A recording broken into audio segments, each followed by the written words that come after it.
en base a las décimas, porque Ya, nosotras nos sacamos un 7. Entonces yo quería preguntarle si es que nosotros ocupamos las décimas o las podemos guardar o qué onda. las pueden guardar. Ah, ya. Ya, Sí, se las guardo para el próximo. ya. Que ahí entonces tendrían décima por la décima, por la presentación que hicimos y Sí. por este trabajo como de la técnica, como de la dinámica. Pues tienen 2 décimas. Ya, profe. Gracias. De nada.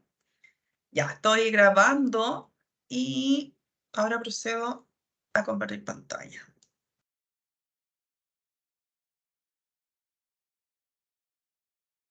Ah, mi WhatsApp ahí. Voy a cerrarlo porque si no me empiezan a llegar las notificaciones. Y mi chat.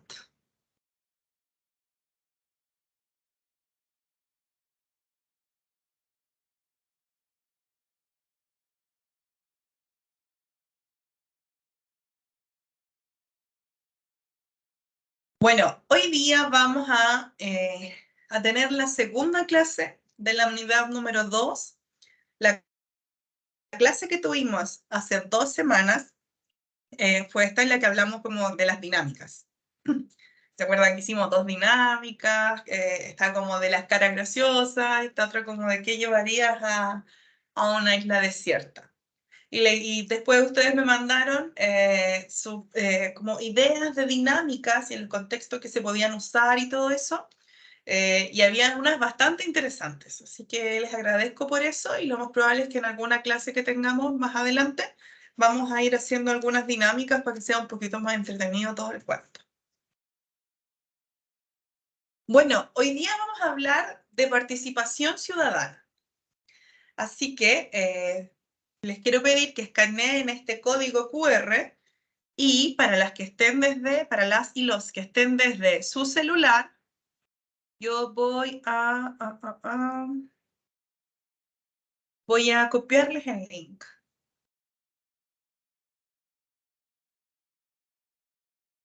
Entonces se los voy a pegar acá en el chat.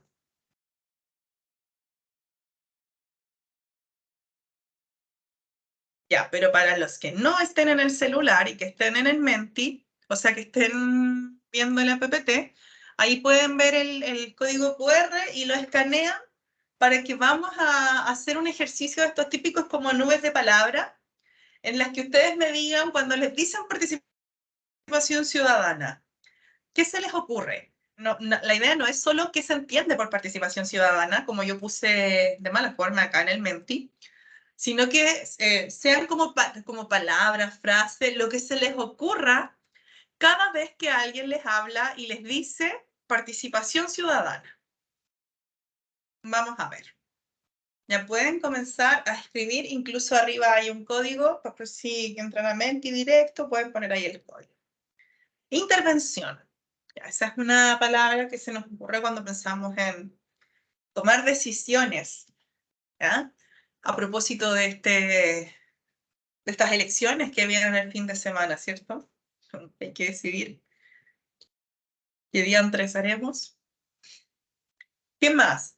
Pueden responder muchas veces, así que no se limiten, dejen que fluya su creatividad y que salgan más ideas. A ver, votar, opinar, wow, incidir.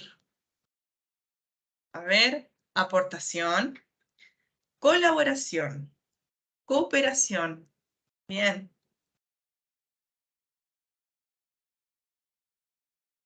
Han salido varias cosas bien interesantes. ¿Qué más?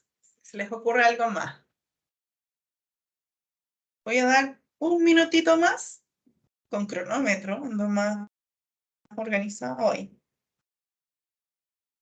A ver. Funcionó mi cronómetro.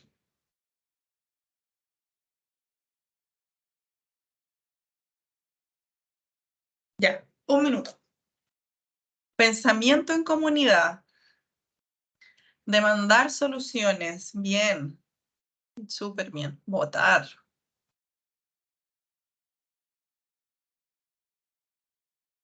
Ahí van saliendo varias cosas que efectivamente, como que uno piensa en participación ciudadana y empieza a pensar en estas cosas, en estas instancias, en estas actividades, en estos conceptos que se asocian mucho a la lógica de cómo nosotros somos como, en el fondo, este aporte que dice acá, este aporte a la comunidad, etcétera. A mí, como que comunidad se me viene a la mente cuando pienso en participación ciudadana. Así como cosas como comunidad, elecciones, consejos consultivos, proyectos también. Y algo que yo no conocía hasta hace unos 7 años, que eran estos proyectos participativos que hacen siempre en salud, en los SESFAM y todo, están estos proyectos, son bien interesantes. Bueno, pasó el minuto, nos vamos a quedar con estos conceptos. En el fondo, para reiterarlos: cooperación, colaboración, demandar soluciones, votar, incidir, apoyo, aportación, involucrarse, intervención, opinar, tomar decisiones y pensamiento en comunidad. Qué bueno ese último concepto. Bien, gracias por su colaboración, por su participación en este ejercicio de participación estudiantil. Veamos. Esperen, que parece que no estoy compartiendo el sonido. Así lo arruino todo.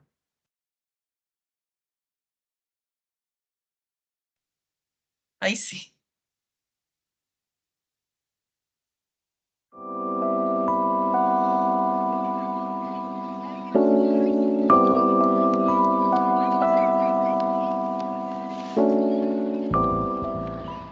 Desde el retorno a la democracia hasta hoy día, mucho se ha hablado sobre participación ciudadana. Y también hay muchos intentos de ir avanzando en estos niveles que conversamos que tiene la participación. Partimos en 1990 con la creación de lo que se denominaron las Oficinas de Información, Reclamos y Sugerencias, que lo que buscaba era que cada espacio público existiera un espacio en el cual la ciudadanía pudiera plantear sus necesidades y tener un contacto y una comunicación directa con el Estado. Desde esos lejanos años 90 hasta hoy día, han habido distintas políticas públicas e intentos de ir ampliando la participación ciudadana en nuestro país. Un ejemplo importante tuvo relación con lo que fue la Ley de Transparencia y Acceso a la Información Pública del año 2008, que nos entregó la posibilidad de acceder a información, a solicitarla, ya que nadie nos la negara. Y si alguien la negara, existía un consejo, el Consejo para la Transparencia, al cual nosotros podemos acudir para exigir que ese derecho no se vulnere. Luego fuimos avanzando en el tiempo y otra experiencia bien significativa es la denominada Ley de Participación Ciudadana, que como hablábamos anteriormente fue promulgada en el año 2011.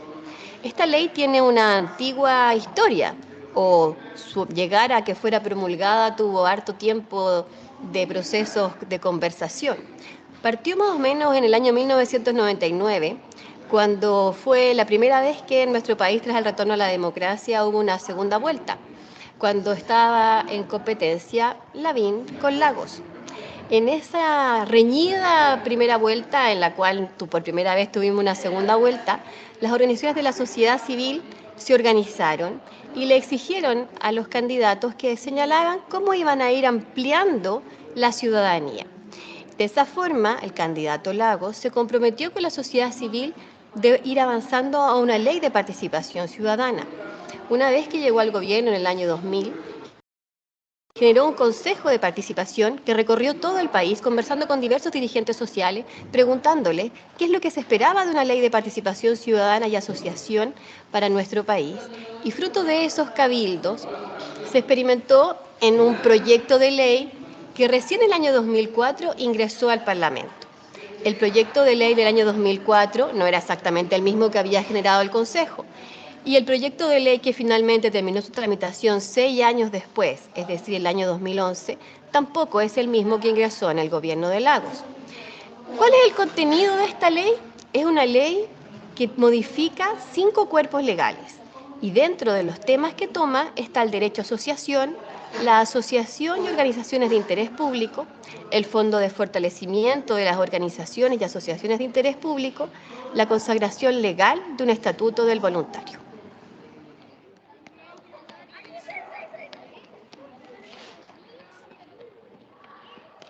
Bien. Lo que hemos visto es como una pequeña parte de la historia de la participación acá en nuestro contexto nacional. Si se fijan, claro, nos mencionaba esta persona cuando partimos con estos típicos buzones de comentarios que de cierta forma siguen siendo súper utilizados y se han ido modernizando, ¿cierto? Porque ahora de repente uno puede escribir al CESPAM o puede, no sé, pues si vas a... Siempre doy el ejemplo del CESPAM porque es como lo que trabajo más. O a cualquier lado, servicio público, y si tú consideras que tuviste una mala atención, que hay algo que se puede mejorar, o simplemente quieres decir que todo anduvo súper bien y te gustaría felicitar al equipo, puedes hacerlo por internet, o puedes hacerlo incluso en los libros que están habilitados allá. Y algo interesante también es cuando se empieza a incorporar esta lógica de transparencia también a la participación. Porque de cierta forma, para participar tenemos que estar informados. Y en el fondo, la ley de transparencia nos viene a permitir a nosotros acceder a información a la que no podíamos antes. No sé si alguien ha utilizado la ley de transparencia. Yo cuando descubrí el sitio web, me volví como adicta y empecé a pedir información de todo. No sé, de repente yo decía, quiero saber, no sé, cuántas personas con tal enfermedad existen en tan comuna. Y escribía y pedía la información a, no sé, al Departamento de Salud, se puede pedir a la Ceremis de Salud, pueden pedir información concreta y hay un plazo para que les entreguen esa información. Esa es una súper buena herramienta, sobre todo cuando ustedes tengan que hacer sus tesis. Pueden acceder a mucha información si lo hacen a través de la página de transparencia, utilizando los mecanismos que dispone la ley de transparencia. Ese fue un paréntesis. Bueno, ¿y participación comunitaria qué es? Es un proceso en el cual todas las personas que formamos una comunidad, que conformamos una comunidad, nos involucramos en la toma de decisiones y en la resolución de los problemas que nos aquejan. Entonces, dejamos solamente de decir como estos son nuestros problemas y entramos en algo un poco más activo, que es decir cómo podemos hacerlo de esta forma, y vamos a ir tomando las decisiones que se requieran en este proceso. Esta práctica de trabajo conjunto, en el fondo, como decían, como de cooperar, de trabajo colaborativo, busca fortalecer la democracia y la autogestión local. O sea, busca empoderar también a la comunidad. Y al mismo tiempo promueve el desarrollo sostenible y la calidad de vida de las personas. Va empoderando a la comunidad, le va diciendo un poco que usted también puede involucrarse en esta toma de decisiones, usted no solo puede, sino que debe, y además le está diciendo que usted, comunidad, es la que más conoce su contexto y que más puede aportarnos a la solución de problemáticas que le aquejan. Y esto lo vamos a hacer de una forma que a usted le acomode, que vaya en las lógicas y los acuerdos que toman como comunidad, que en el fondo no sea como una intervención tan desde afuera, sino que sea con la comunidad. Como dirían los políticos, con la gente, no más sin la gente. Y quiero destacar dos conceptos, dos definiciones que nos entregan algunos autores. La primera es de Cheryl Arnstein, que es una arquitecta, una activista, que armó incluso una especie de escalera de participación. Bueno, ¿qué nos dice esta amiga? Nos dice que la participación comunitaria se refiere a la capacidad de los ciudadanos para tener verdadero poder de decisión y control en los asuntos que les afectan. Entonces, esto es lo que yo les decía. Ella propone una escala de 8 niveles de participación que parten acá en la manipulación y llegan hasta la ciudadanía plena, que es como este concepto del control ciudadano. La participación auténtica tiene que ver entonces con esta relación de poder entre ciudadanos y autoridades, y la capacidad de los ciudadanos para definir y actuar en sus propios intereses. Si se fijan acá, es como vamos avanzando: manipulación, terapia, información, consulta, aplacador, colaboración, delegación de poder, control ciudadano. Y vamos avanzando de menos a más en esta escala de participación. Y tenemos a este otro autor, no me acuerdo de su nombre, era Jefferson Rifkin, creo, el primer nombre, el nombre de pila. Él es una persona que viene como del área de la administración, ¿ya? Del área de la administración, como de las ciencias sociales también, que viene como a reflexionar un poco en torno a lo que efectivamente es la participación comunitaria. Y aquí él integra el concepto de la sociedad civil y habla de esta sociedad civil que se moviliza y actúa en función de lo que le interesa en el fondo, de sus necesidades y sus aspiraciones. Nos plantea que la participación tiene que ver con la confianza mutua, la solidaridad y el compromiso de los ciudadanos con el bien común. O sea, acá como que dejamos de lado la necesidad particular. O sea, yo tengo que saber que a lo mejor con el proyecto que vamos a trabajar en conjunto, no me van a arreglar la vereda del frente de mi casa, pero sí van a arreglar las veredas de acceso a nuestra comunidad. Entonces, ahí empieza a integrarse este concepto del bien común. Rifkin enfatiza la importancia de la participación en la construcción de una sociedad más justa y sostenible, y la ve como un proceso clave para el fortalecimiento de la democracia participativa.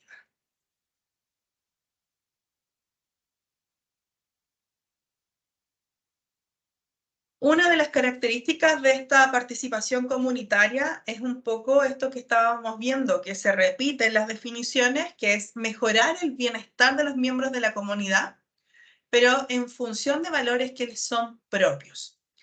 Como es en función de valores que son propios en base a necesidades efectivamente sentidas por la comunidad se involucra en la búsqueda de soluciones y esta mejora, este trabajo que se hace, la idea es que sea sostenible en el tiempo.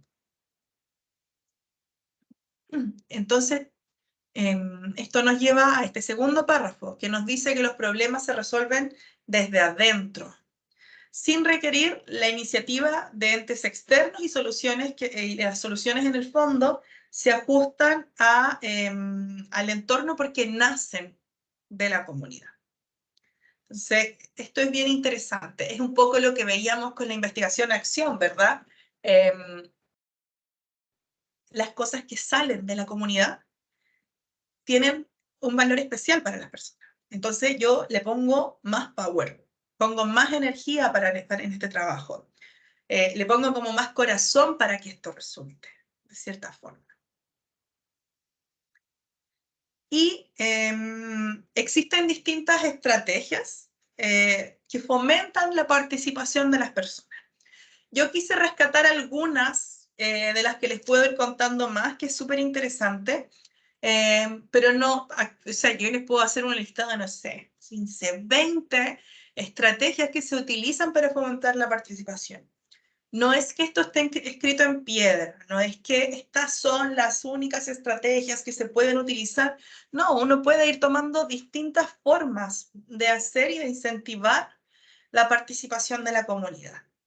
Ese es como el fin máximo, porque en el fondo, si nosotros como mandatarios, como gobierno local, queremos implementar soluciones que efectivamente le sirvan a la gente y que sean sostenibles, bueno, entonces tenemos que saber integrar a las personas en este proceso.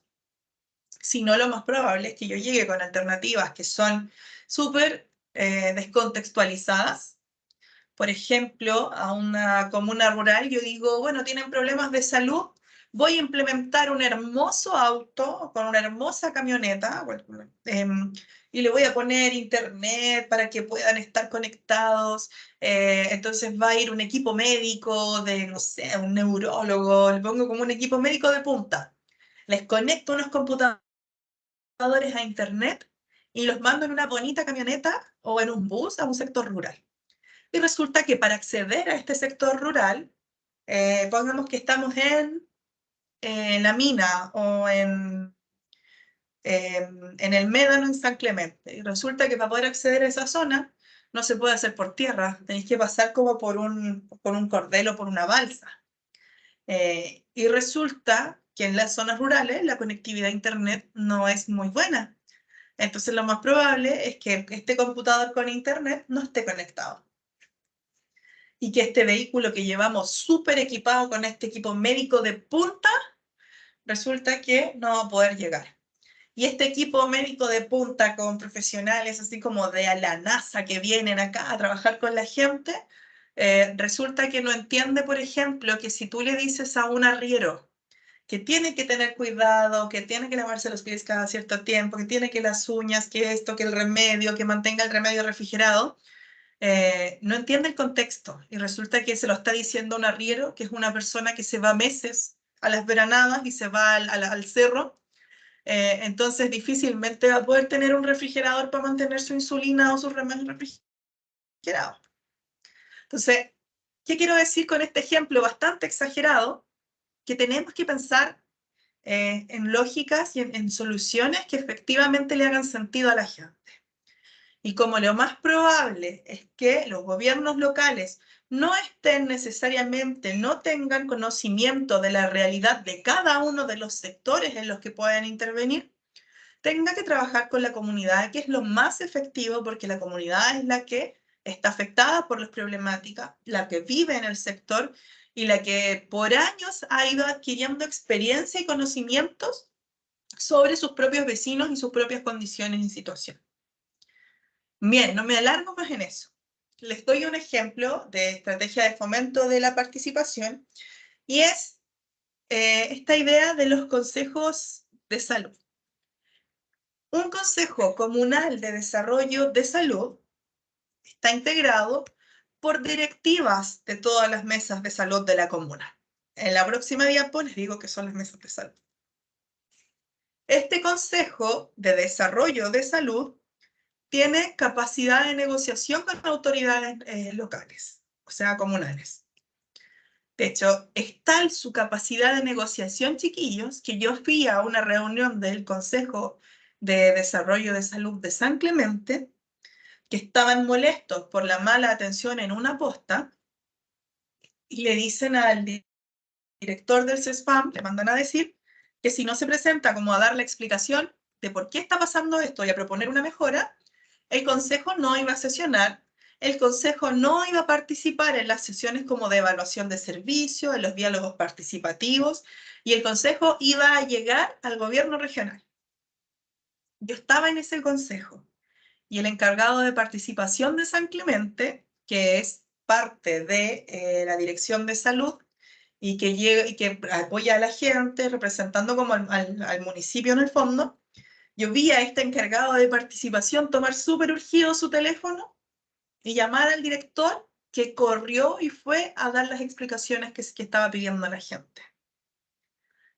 Porque efectivamente es un consejo que tiene mucho peso. Es súper autogestionado, son capaces son personas que ya conocen mucho de cómo funciona la lógica de salud, están súper empoderados porque los municipios también van empoderando sus consejos. Entonces saben, por ejemplo, las fechas o saben que en tal periodo viene una postulación a presupuesto participativo, saben que existen proyectos para esto, para lo otro, saben qué es lo que se requiere tener en la posta, cómo las personas pueden acceder a los servicios. Y además, cuando requieren algo, requieren mejorar algo, son súper autogestionados. Ellos van, saben a qué oficina ir, con quién hablar y comienzan a gestionar. Esto que les decía delante del encargado de participación es porque el Departamento de Salud de las comunas es el que apoya a que se vaya conformando este consejo. Y además existe posibilidad de que el consejo, por ejemplo, de San Clemente, interactúe con el consejo de Parral. Donde hay consejos comunales de desarrollo de salud en el fondo, se puede dar esta interacción con otros consejos. ¿Por qué para el municipio es importante que exista este consejo? Porque le permite tener los pies en la tierra. Porque el consejo está integrado por representantes de cada una de las mesas territoriales de salud. Este es el caso de San Clemente, que es como el que yo mejor conozco. Entonces, ustedes saben que San Clemente es una de las comunas más grandes de Chile. Ahora bien, ¿cómo hacemos cuando tenemos una localidad que es La Mina, a la que llegamos en 1 hora y media o 2 horas, como que es más cerca que vaya alguien de Malargüe a La Mina que alguien de San Clemente? ¿Qué hacemos? Tenemos personas tan allá. ¿Cómo yo salud estoy como con una antena presente allá? ¿Cómo logro que lleguen los servicios? ¿Cómo puedo gestionar y organizar todo este cuento? Y además que tengo gente en La Mina, tengo personas en La Placeta, acá en la frontera con Curicó. Tengo personas que están acá en el sector Los Maitenes, casi pegadito a Colbún. Tengo gente acá, no sé, pues en Flor del Llano. En realidad no me da a mí como participación en salud, comunidad de participación en salud, para estar metida en todos lados. Y no me da a mí como departamento de salud para poder gestionar algunos temas de las postas o de los centros de salud que hay en cada zona. Es una comuna tan extensa que requiere mucha logística para que puedan trabajar ahí en el área de la salud. Entonces se crean estas mesas de salud, que están presentes en las distintas localidades de San Clemente. De hecho, lo que nos han comentado es que estas mesas de salud funcionan mucho mejor en los sectores rurales que en las zonas urbanas. En los sectores rurales como que hay más pertenencia, la gente se la va jugando más. Representan a la localidad y se conforman por directivas que son elegidas democráticamente. En los sectores rurales, por ejemplo, pasa mucho que las personas se conocen harto. Entonces ya saben, por ejemplo, quién puede ser presidente, quién tiene como más capacidad de gestión, quién es más representativo, quién tiene más conocimiento del área, quién lleva más años ahí. Entonces, saben y eligen bien a sus directivas. Son mesas autogestionadas. Si una mesa de salud ve, por ejemplo, que a la posta no ha llegado la ronda médica esta semana, tengan por seguro que esa mesa va a ir al departamento de salud a preguntar qué fue lo que pasó. Entonces va a empezar a preguntar, oye, pero ¿qué pasó? Que no vino el médico a hacer su ronda. Y va a hacer lo que sea necesario para restituir esto. Y además están encargadas de plantear problemáticas y aportar con soluciones en el ámbito de la salud comunal. El Consejo de Desarrollo de Salud se reúne todas las semanas con representantes de todas las mesas. Entonces, todos los meses, perdón. En cada reunión, las distintas mesas de salud van con algunas problemáticas o cosas que han ido identificando. Y también van con soluciones. Por ejemplo, en Vilches me decían, como lo que pasa es que a nosotros nos falta relacionarnos, vincularnos, esto de las enfermedades psicológicas por la soledad, tiene que ver con que no nos estamos juntando. Y ahí se fortalecen, por ejemplo, grupos de adulto mayor, las personas empiezan a organizar más encuentros y la dirección de salud con una perspectiva un poco de promoción de salud, de la vida en comunidad, qué sé yo, los ayuda a que organicen instancias para que se vayan encontrando. Pero esta problemática, esta idea de que hay que juntarse todo, viene de la mesa de salud. La mesa de salud es la que dice, no nos estamos juntando como comunidad, nos sentimos cada uno aislado, hay adultos mayores que están siempre solos, entonces hay que hacer algo. Y va y plantea esta problemática y va con la misma solución también. Entonces llega y dice, bueno, me gustaría a mí proponer que de repente hiciéramos, por ejemplo, esta fiesta costumbrista. Y a raíz de esto, como para contarles un poquito, en San Clemente había hasta antes de la pandemia una ruta costumbrista. Eran varias ferias en distintas localidades de San Clemente, con grupos folclóricos, comida, juegos, muchas cosas. Pero no estaban pensadas en el turista. Era precisamente un espacio para que la comunidad se vinculara. Entonces las juntas de vecinos tenían sus stands de ventas, iban las familias del sector, hacían sus actividades y era un espacio de encuentro. para que la gente no se sintiera tan sola, para que hubiera una posibilidad de que conversaran, de que esta sensación de soledad permanente que se vive en muchos sectores rurales se fuera perdiendo un poco y que fuera como cediendo espacio a esto del vínculo entre la gente. Otra estrategia para fomentar la participación son precisamente los diagnósticos participativos. Estos buscan lograr transformaciones con base a una problemática identificada y esta problemática se construye y se acuerda un poco entre los diferentes participantes. Por ejemplo, diagnósticos participativos en el área, siempre va a ser en salud, lo siento. No, ya, en el área de educación. Ya, vamos a trabajar por la educación de los niños de Talca. Bueno, y empiezan las personas a opinar, bueno, yo siento que, no sé, que los niños ahora estamos con mucho énfasis como en esta educación que se les da en la casa, estamos tratando de que los profesores están centrados en que los niños compartan, cuando en realidad debieran estar centrados como en los aprendizajes de contenidos y en las casas debiéramos enseñarles. La otra persona dice, sí, sí está bien que tengan que enseñárseles en las casas, pero siempre es bueno como que se les refuerce también en el colegio. Otra persona nos dice, sí, pero es que se pierden estas cosas, entonces la gente empieza a dialogar y a debatir hasta que llegan a un consenso. Y de ahí van contribuyendo a esto. Un diagnóstico participativo requiere una delimitación geográfica, temporal, etaria, temática y de escala. Imagínense si yo digo, voy a hacer un diagnóstico participativo en Talca, que venga todo el que quiera venir.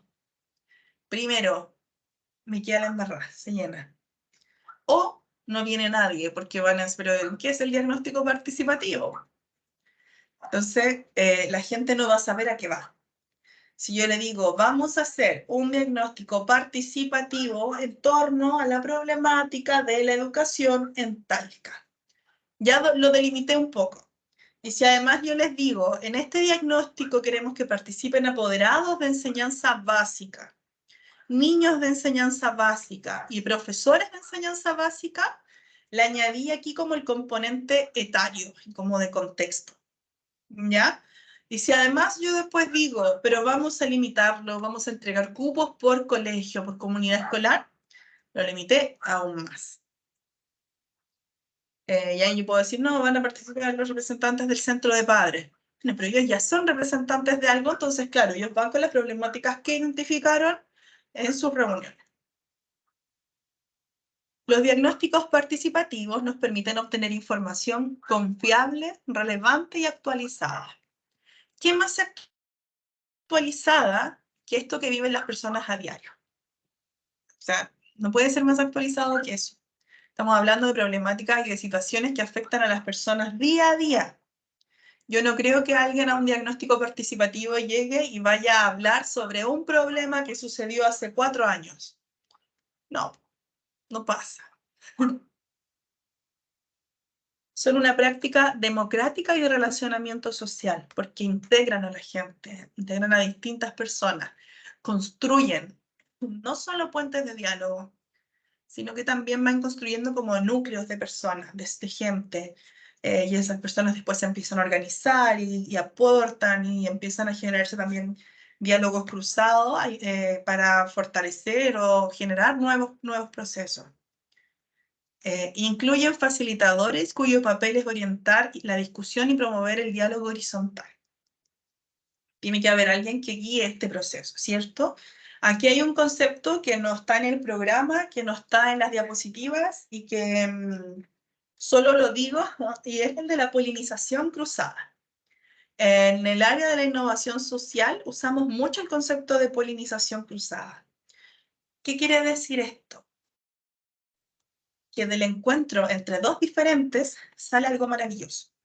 Si yo invito, por ejemplo, como lo hicimos con el Centro de Innovación Social, a un representante de la comunidad con académicos y además a funcionarios municipales para que hablemos sobre cómo podemos construir cosas para nuestra comuna, van a salir cosas geniales, porque vienen un poco de la parte académica, con ideas ya del área de personas que están supuestamente a la vanguardia del conocimiento, pero también van a ser aterrizadas por la comunidad que vive en ese contexto, y tenemos al funcionario municipal que además nos va a decir como sí, pero esto no tiene recursos para esto, tendríamos que priorizar esto otro, esto no va de acuerdo al Pladeco. Entonces salen cosas así. Y es el concepto de polinización cruzada.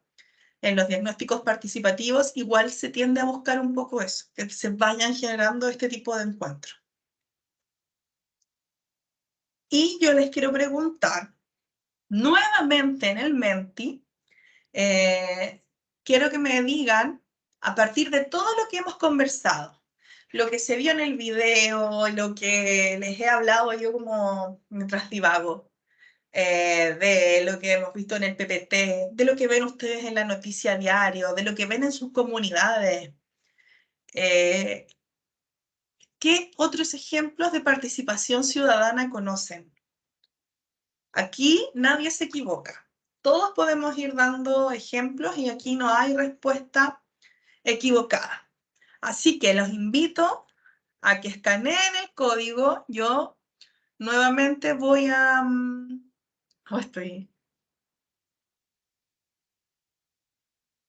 Nuevamente voy a ir al otro que tengo acá.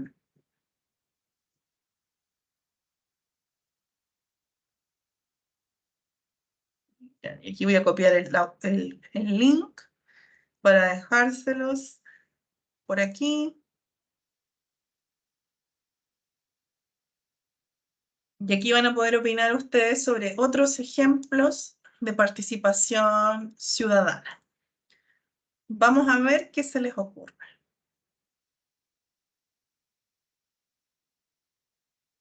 Ay, no sé cómo es esto, pero tengo dos respuestas. Ahí van dos. Reuniones, juntas de vecinos, Greenpeace. Vamos con más.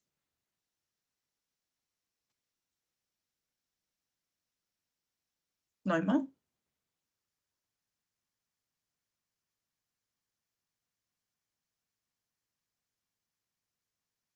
Visito. Bien.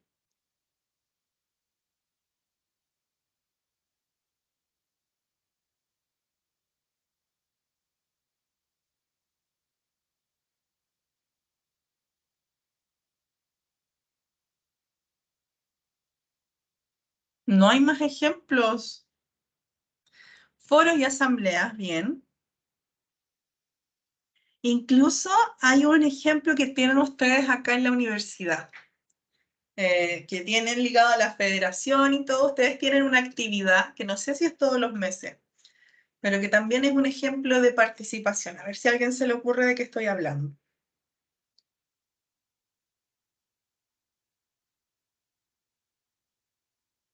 De hecho, hay dos ejemplos de participación. No sé si conocen a alguien de la federación, pero la federación tiene una instancia de participación, pero también hay otro que es abierto a todos los estudiantes.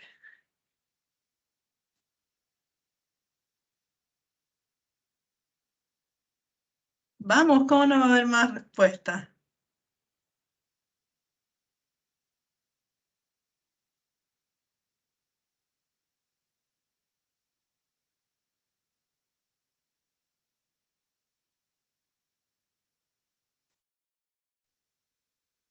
¿De verdad no hay más? Busquen en Google. No me voy a quedar tranquila hasta que vea al menos 10.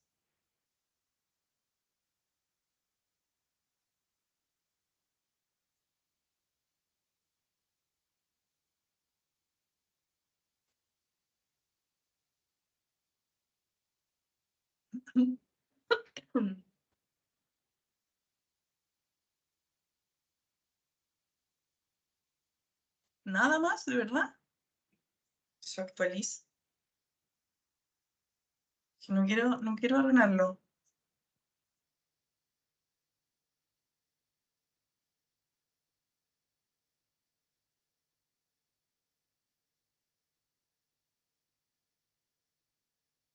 Creo que lo voy a arruinar. Siguen siendo las mismas 4. ¿Cómo no van a haber más? Ahí tenemos una quinta. Ya no sé qué hice. Techo para Chile, ¿sí?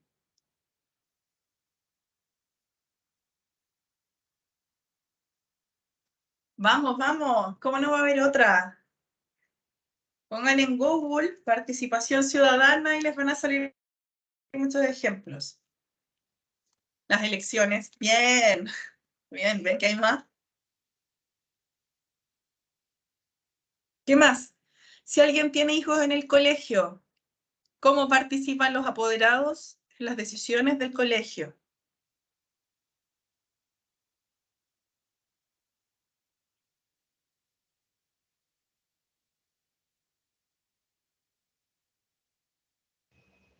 En las reuniones, pero no me deja escribir otra vez. Me sale que ya voté, algo así.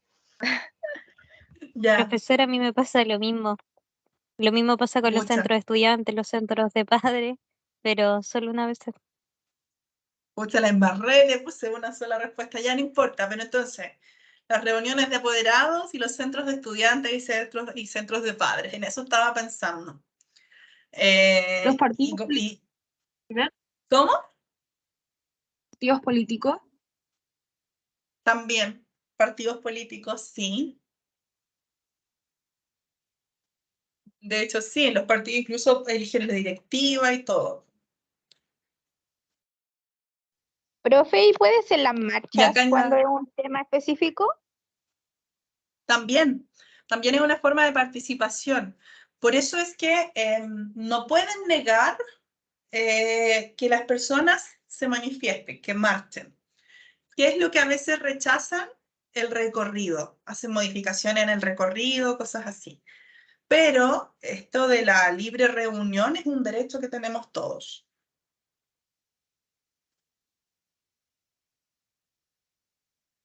Y acá en la U, bueno, yo no sé si todos saben, pero la federación hace algunos años, cuando había una vicerrectora que se llamaba Claudia Concha, que es directora del CIS, ella impulsó el que hubieran mesas de trabajo. Entonces, ¿qué pasa? Que se reúnen los vicerrectores con la federación, con representantes, qué sé yo, y van planteando áreas de trabajo en las que hay que trabajar. Por ejemplo, el TUBI, antes no sé si todavía se sigue abriendo tarde, pero se planteó que se abriera más temprano porque había estudiantes que acá en Talca pasa, llegan muy temprano, y resulta que tenían que esperar afuera en el frío. Entonces solicitaron en estas mesas de trabajo que por favor se abriera más temprano el TUBI. No sé, en Curicó, como no he hablado con las federaciones en Curicó, para saber un poco qué cosas han impulsado a través de las mesas de trabajo. Pero siempre se ha buscado que pueda existir esta instancia en la que los estudiantes pueden hablar, representados por la federación, de igual a igual a un vicerrector. Incluso representantes de estudiantes participan en algunas como reuniones de los comités académicos, reuniones de escuela. Recuerdo haber ido a reuniones de kinesiología, reuniones de escuela en la que había un representante del centro de estudiantes. Como que tenía que estar ahí por protocolo. Entonces, se busca también que haya este tipo de participación. Y hay otra instancia que a mí me gusta mucho, pero creo que ya como que no está tan masiva, que es la hora cero. Que hay un tema y que van conversando y dialogando en torno a este tema. Esas igual son instancias de participación que se dan acá en la universidad. Y otra de participación también, en el fondo, es cuando ustedes evalúan a sus docentes. Cuando nos hacen bolsa, llega el final del semestre y les dicen como llegó el momento de la evaluación docente y ahí todos se desquitan, no, es que este docente no debiera existir. Todas esas cosas que dicen en la evaluación docente, pero esta instancia también es una oportunidad de participación. Bueno, llegamos, tengo 7 respuestas formales acá, pero como me dieron más, me voy a quedar tranquila.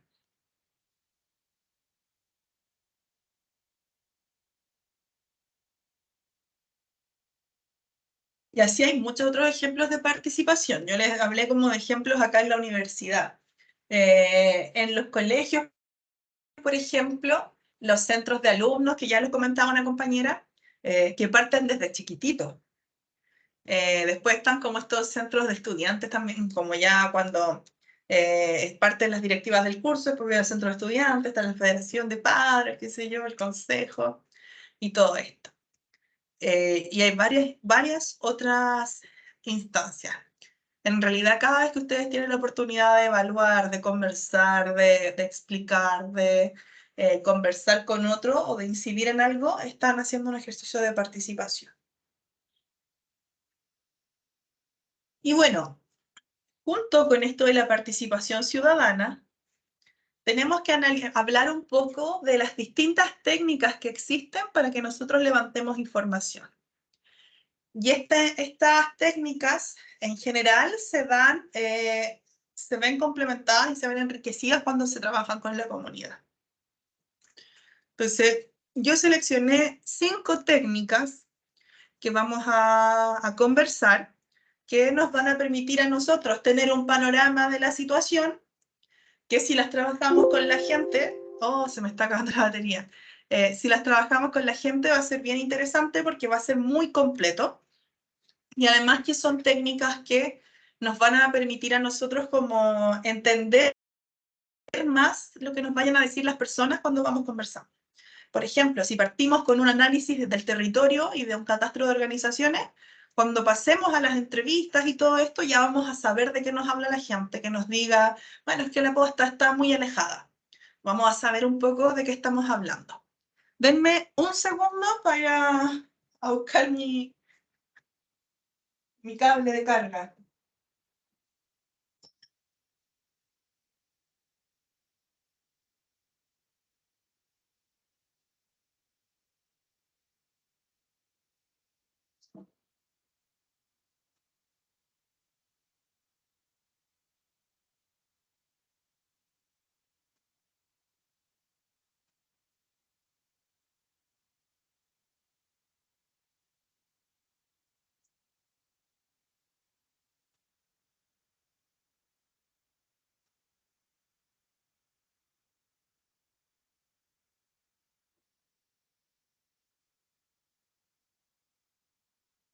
Y ahora sí, estaba quedando acá sin batería.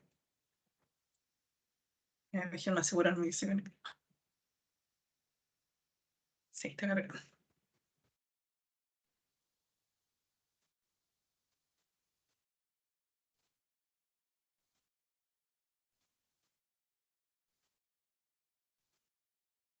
Para que entiendan por qué les digo que de repente cuando partimos con algunas de estas técnicas, vamos a sentirnos como más empoderados de la información y vamos a tener como más nociones de lo que pasa cuando hablamos con la gente. Veamos el análisis morfológico y espacial del territorio. Esto es una metodología que se usa en planificación territorial y urbanismo para entender la estructura y configuración del territorio y su entorno. Se basa en la observación, en el análisis detallado de aspectos físicos, culturales, sociales del territorio, incluyendo su topografía, uso del suelo, características ambientales, patrimonio arquitectónico y cultural, infraestructura y servicios. Busca identificar patrones y tendencias que se observan en el territorio y en su entorno y problemas y oportunidades que existan en él. Se basa en la idea de que el territorio no es un espacio físico, sino que se forma por múltiples factores que interactúan entre sí y que es necesario comprender y analizar de manera integral. Ya. ¿Qué les acabo de leer? En el fondo, el por qué hacemos un análisis del territorio, un análisis morfológico y espacial. Y me parece importante hacer esta aclaración final que puse. El territorio no es el suelo. El territorio es un tejido social también. El territorio es la gente que habita en un entorno, en un sector. El territorio es un poco las costumbres que existen en ese sector, la cultura que permea a la gente en este sector. No es solamente Santiago. es Santiago, sus food trucks, sus comidas, su, no sé, su, ¿cómo se llama esto? La piojera, como todo esto que forma parte de Santiago. Talca es Talca, completo mojado, cultura campesina, es como esta lógica de que todo lo malo pasa en Talca, es COVID, es todo Talca. Todos somos Talca, es un tejido social, ¿ya? Para entenderlo, para entender un poco, conocer este territorio, no basta con que yo busque en Wikipedia y me diga Talca tiene XX habitantes, su clima es principalmente... No, eso no... aporta sí, pero necesito más que eso. ¿Qué necesito para hacer un análisis morfológico y espacial del territorio? Visitas a terreno. Para conocer el territorio, y esto, o sea, puede sonar súper obvio, chiquillos, pero créanme que hay gente, hay consultoras que hacen un Pladeco sin ir a la comuna de la que va a ser el Pladeco. ¿Ya? El Pladeco es el Plan de Desarrollo Comunitario. Bueno, visitas a terreno. Yo voy al lugar, pongo mis pies en el lugar, camino por el territorio, me fijo en qué estado están las calles, veo las casas que hay, cómo son principalmente las construcciones, veo los paraderos y me doy cuenta que hay un paradero que está como metido, no sé, pues, en medio de una vereda y que está en sentido contrario. Veo que en un sector rural, por ejemplo, las estaciones por donde pasa el Buscarril, el último ramal de Chile, me fijo que por ahí hay animales que siempre andan sueltos. Eso es una visita a terreno. Es ir con todos los sentidos dispuestos a mirar, a oler. No sé, si voy al campo, este olor como a pasto. Si voy a un bosque, el olor a pino de los monocultivos. No sé, si estoy pasando por una cocinería, el olor a fritura típico. Es eso. Si voy al mercado y paso por la parte de los pescados, es sentir el aroma. Ya, es estar muy atentos. Es tocar con los pies el suelo.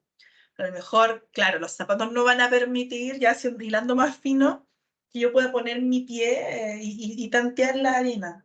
Pero yo sí voy a saber, por ejemplo, que voy a ir caminando y me voy a ir topando con muchos hoyos en la vereda.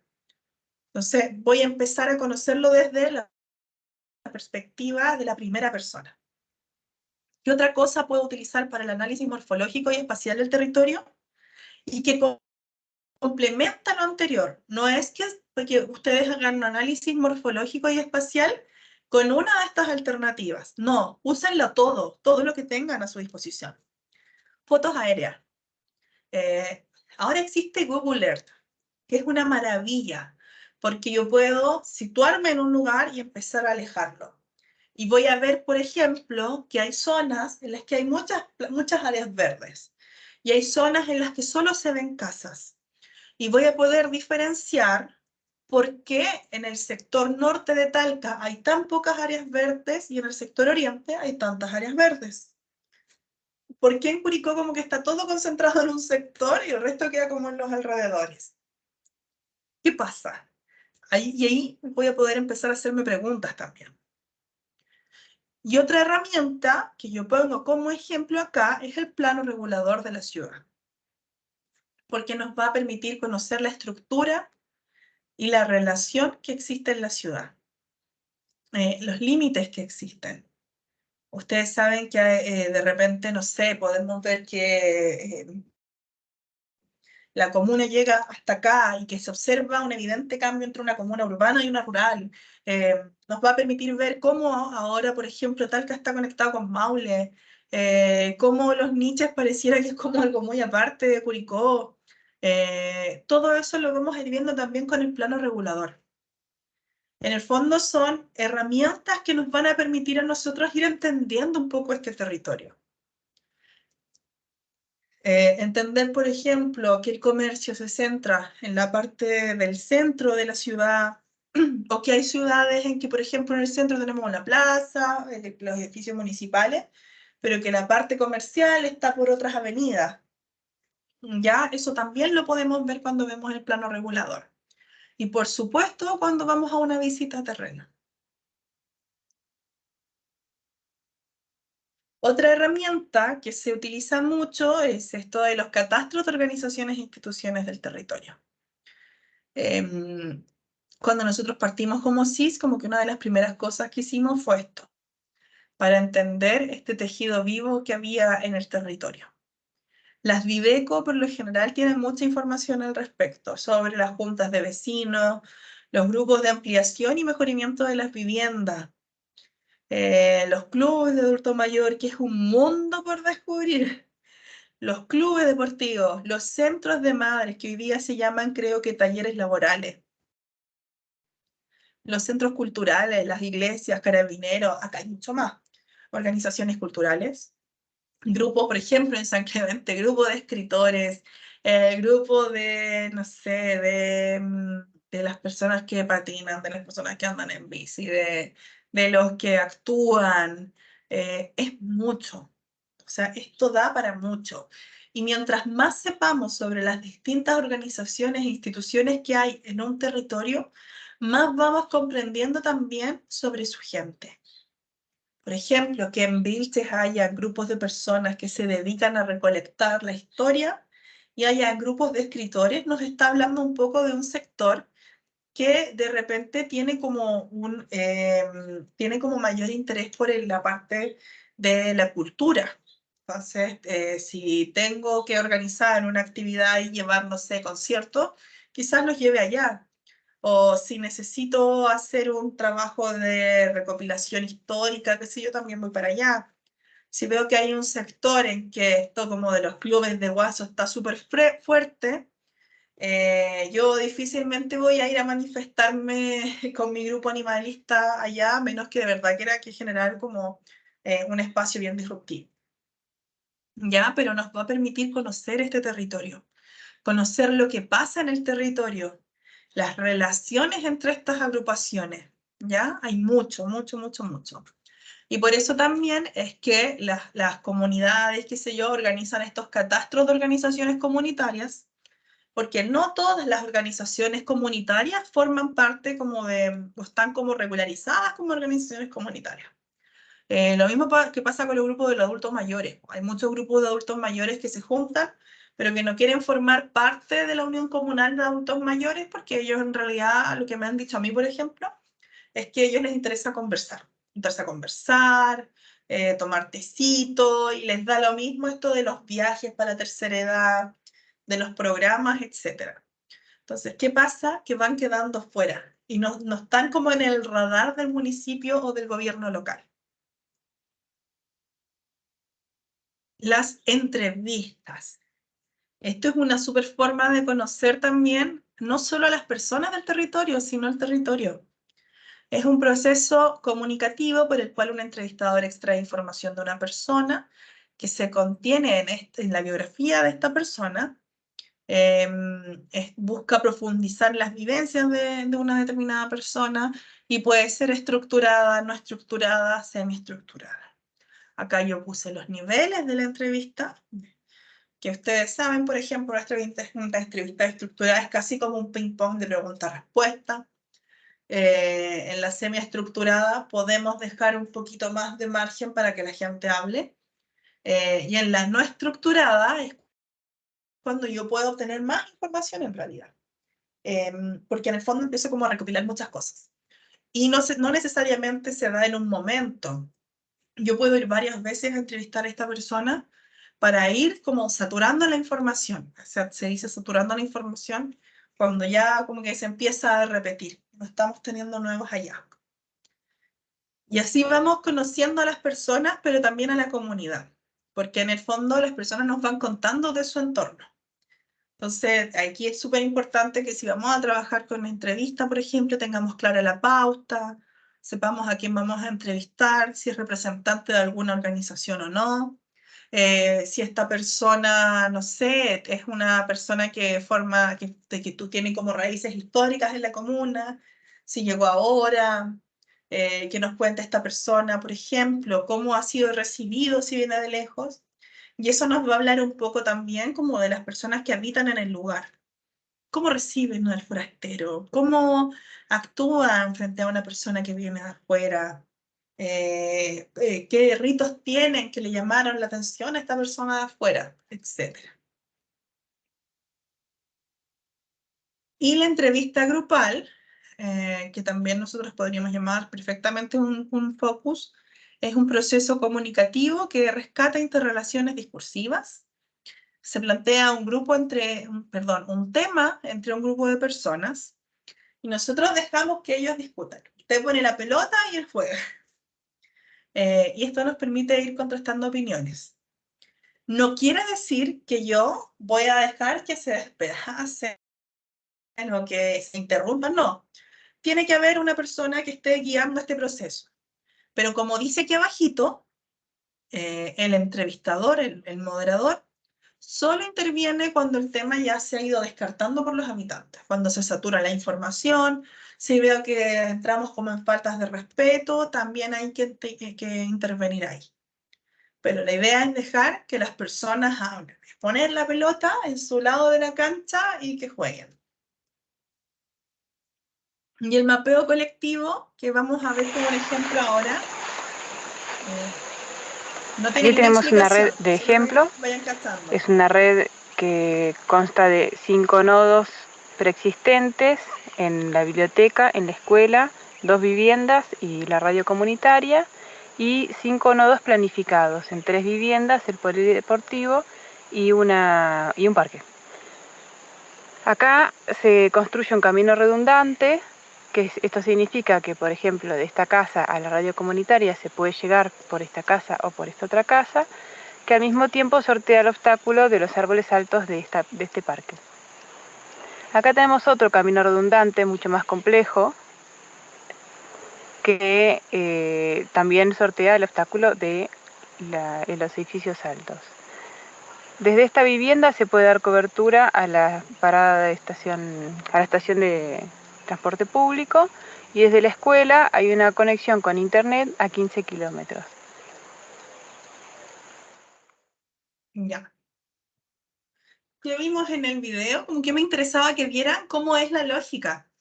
Ya que vieran, por ejemplo, que están como estos hilitos que van interconectando distintas cosas, que las personas identifican, por ejemplo, acá distintas cosas. Ya, yo puedo acá identificar, por ejemplo, que acá está la casa de Pepito, y que la casa de Pepito está como sola en esta cuadra, y que acá en esta otra cuadra hay como 5 casas, ya, entonces es un sector más poblado. Puedo identificar que acá está la escuela, y resulta que veo, por ejemplo, que la escuela está, no sé, o está acá, a una cuadra de Pepito, pero queda súper lejos para todo este sector que está más para acá. Y resulta que en esta zona, no sé, pues hay un canal, y los niños que viven en este lugar para transitar al colegio pasan por el canal. Entonces empezamos a identificar distintas cosas. Y uno puede darle intención a este mapeo colectivo. Yo puedo pedirle a la gente que identifiquemos aquellos aspectos que tienen relación con la cultura. Ya, entonces veamos que aquí hay una plaza y que en esta plaza se juntan los escritores. Ya, y que acá hay un colegio, aquí en el colegio hay taller de teatro. Y que acá está la Corporación de Cultura. Y por acá no identificamos nada. Entonces nos fijamos que acá está concentrado todo el espectro cultural de la comuna. ¿Ya? Estas cosas podemos ir identificando en el mapeo colectivo. Bueno, ¿y qué es este mapeo colectivo? Que ya les dije como las características y todo. Es un proceso de creación colectiva donde el mapa es una herramienta lúdica que facilita la construcción de un relato colectivo. El mapa es una cosa tangible sobre la que va trabajando la gente. Colabora en la construcción de un diagnóstico territorial, y es un trabajo colaborativo que nos permite ir tejiendo esta red como de solidaridad y afinidades. Se elabora sobre un soporte gráfico y visual, o sea, el mapa. Y se visibilizan las problemáticas más acuciantes del territorio, se identifican a los responsables y podemos ir conversando sobre las conexiones y otras temáticas. Hace un año nosotros hicimos un mapeo colectivo en Vilches en que hablamos de la seguridad. Entonces, por ejemplo, identificamos que acá, no sé, pues había está la calle principal de Vilches, ¿ya? Estoy blufeando. Y acá, en invierno, se instala o sea, en verano se instala la comisaría. Y resulta que acá han habido muchos robos. Y esto coincide con que esto queda como hacia un pasaje alejado. Y también identificamos que en esta zona hay muchas casas de veraneo en las que no hay gente viviendo. Y que acá donde no hay tantos robos, es gente que está viviendo todo el año en Vilches. Entonces empezamos a reflexionar sobre que los robos están sucediendo acá, cerca de todas estas casas de veraneo. Quizás tiene que ver con que como no hay nadie, entonces la gente empieza, los ladrones se acercan acá porque como que es más fácil poder sacar, sustraer cosas de estas casas que están vacías. Bueno, y la gente empezó a identificar todas estas cosas. Y se empezó a dar cuenta que efectivamente donde se instala la comisaría, por ejemplo, es un sector que queda más seguro, más apacible. Y después llegamos a que en ese sector, por ejemplo, no hay tantos ruidos molestos, pero acá, por acá sí. Y vamos empezando a conversar. Y resulta que después como que llegamos al punto de que en verano la delincuencia aumenta, los ruidos, las personas consumiendo alcohol en la calle, por toda esta vía pública, por todo este camino principal.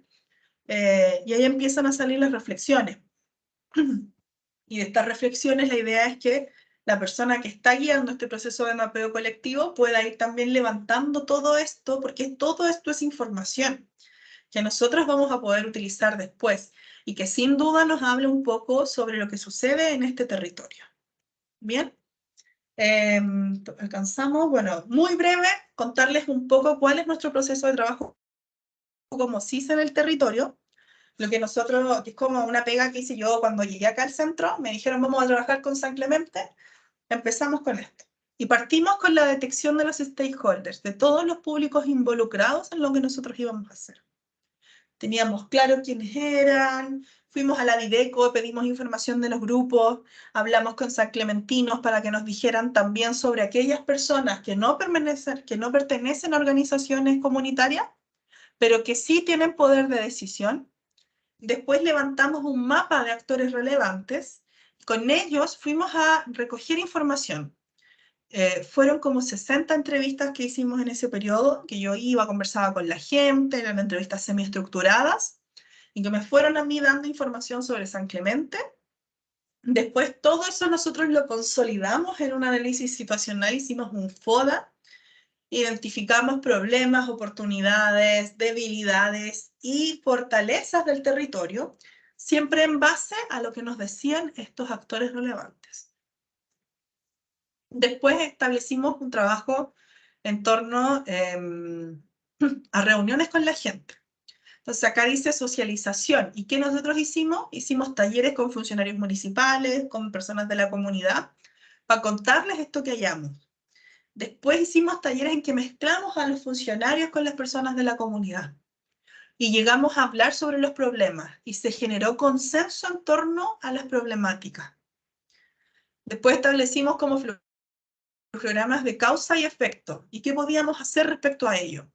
Entonces nos decían, por ejemplo, en San Clemente ya no hay cultura, ya no hay actividades culturales.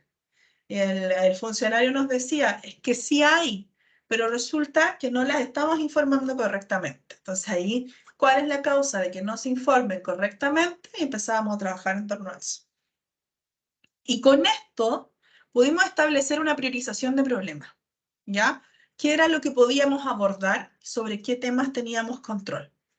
Después armamos una mesa de trabajo, que es otra instancia de participación, y cada esa mesa definió roles, tareas, cuándo nos íbamos a juntar, etc. Y fuimos identificando recursos, riesgos, etc. para poder empezar a trabajar en distintos proyectos que surgen precisamente de esta recogida de información con actores relevantes. ¿Ya? Como es un proceso también de investigación y acción participativa, fuimos en la implementación del trabajo, haciendo como la evaluación, qué sé yo, la retroalimentación, y después pasamos como una reflexión. Y en eso estamos. Pero imagínense, para llegar a esto, pasamos por todo esto, que tiene que ver con un proceso de trabajo participativo y de colaboración con la comunidad. Este es un mapa que armamos con el territorio y los grupos de interés. Es un mapa bien pobre, la verdad, porque en la experiencia después de 5 años de todo este proceso, yo les puedo decir que este mapa debiera ser 3 veces más grande. Porque hay muchos, es un tejido vivo que hay en la municipalidad. Y bueno, es el diagnóstico que es como ya algo más puntual. Pero bueno, eso es lo que les quería contar el día de hoy. En el fondo, que pudieran ver que todo este proceso participativo, que toda esta lógica de por qué participar, de qué son las acciones de participación, permite que después ustedes lo enlacen con lo que vimos antes de participación y de investigación-acción, de trabajo, qué sé yo. Entonces, lo que nosotros estamos haciendo hoy día es dándoles las herramientas para que ustedes puedan implementar un proceso, por ejemplo, de trabajo con la comunidad, utilizando distintas herramientas y que sea un proceso efectivo en el que realmente puedan conocer lo que sucede. ¿Ya? Y para eso, ¿cómo lo vamos a hacer? Con todas estas técnicas que les estamos dando. Bien, no sé si divagué mucho. No sé, alguien, voy a dar espacio a preguntas, a comentarios. ¿Alguien tiene alguna pregunta, un comentario, alguna queja?